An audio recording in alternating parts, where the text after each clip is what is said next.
ব্যথা ট্যাথা কমই আছে। এখন খাওয়াটাও বেড়েছে, কাজকর্ম আগের মতো মোটামুটি ভালোই করছে, অনেকটাই সুস্থ আছে। হ্যাঁ, হাঁটা চলা কাজকর্ম সবই করছে। পেশেন্ট আমার নর্মাল পেশেন্ট হয়ে গেছে একদম। আয়ুর্বেদিক খাওয়াটা একদম ভালো, কারণ কোনো সাইড এফেক্ট নাই এটাতে।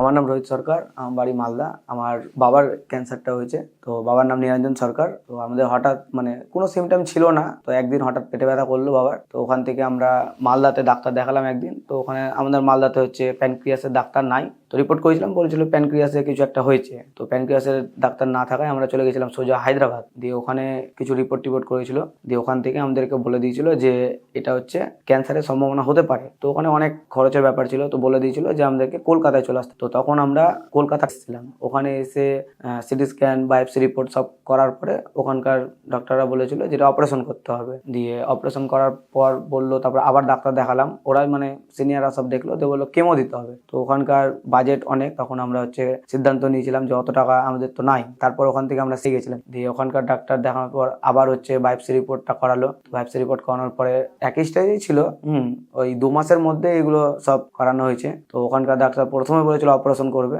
তারপরে আবার ওদের সিদ্ধান্ত চেঞ্জ করে কেমো দিতে বলেছিল, 6টা কেমো। এবার 6টা কেমো এমনি আমার বাবার কোনো ব্যথা ট্যাথা এমনি কোনো কিছু ছিল না। খাওয়ার পরে শুধু ওই প্যানক্রিয়াসটা একটু খাওয়াটা হলে ব্যথা করতো, দিয়ে আবার কিছুক্ষণ টাইমের মধ্যে কমে যেত। তো 3টা কেমো নেওয়ার পরে আমার পেশেন্ট আর কেমো নিতে চাইছিল না। কেমো নেওয়ার সময় খুব কষ্ট হয়, 3 দিন ভর্তি রেখে কেমো দেয়, খেতে টেতে পারে না, ওই জন্য খুব কষ্টের জন্য করতে পারে না। তো আমরা ফোনে পুনর্জন আয়ুর্বেদিক দেখে আমরা সরাসরি এখানে এসেছি। এখানে এসে ম্যাডামকে সব ডিটেলসে বলেছি। বলার পরে ম্যাডাম আমাদেরকে এখানকার মেডিসিন সাজেস্ট করেছে, আমরা মেডিসিনও নিয়েছি।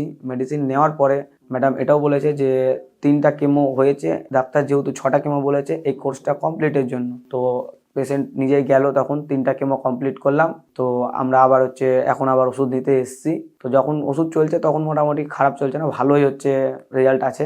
ব্যথা ট্যাথা কমই আছে। তো আপনাদের মেডিসিন খাওয়ার আগে আমার পেশেন্টের প্যানক্রিয়াসের ওখানে খাবার সময় ব্যথা করছিল। তো আপনাদের মেডিসিন খাওয়ানোর পর থেকে 3 বেলা খাই, তখন খেতে খেতে তো এখন খাওয়াটাও বেড়েছে, আবার কাজকর্ম আগের মতো মোটামুটি ভালোই করছে, অনেকটাই সুস্থ আছে। আবার ওষুধ নিতে এসেছি, মোটামুটি সবই খাই। আগে থেকে খাওয়া বেড়েছে, আগে যেহেতু একটু কম খাচ্ছিল, তো এখন ওষুধটা খাওয়ার পর থেকে খাওয়া টাওয়া সবই একদম ঠিকঠাক আছে। কর্মক্ষমতা ঠিকই করছে, সব রকম কাজকর্ম করছে, এ না যে বিছানায় পড়ে আছে। হাঁটা চলা কাজকর্ম সবই করছে। পেশেন্ট আমার নর্মাল পেশেন্ট হয়ে গেছে একদম। আমি বলতে চাইছি যে যাদের ক্যান্সার হয়েছে এটা নিয়ে দুশ্চিন্তা কোনো কারণ নেই। আমি আমার পেশেন্টকে দেখছি, যতটা জানছি যে আয়ুর্বেদিক খাওয়াটা একদম ভালো, কারণ কোনো সাইড এফেক্ট নাই এটাতে। পেশেন্ট একদম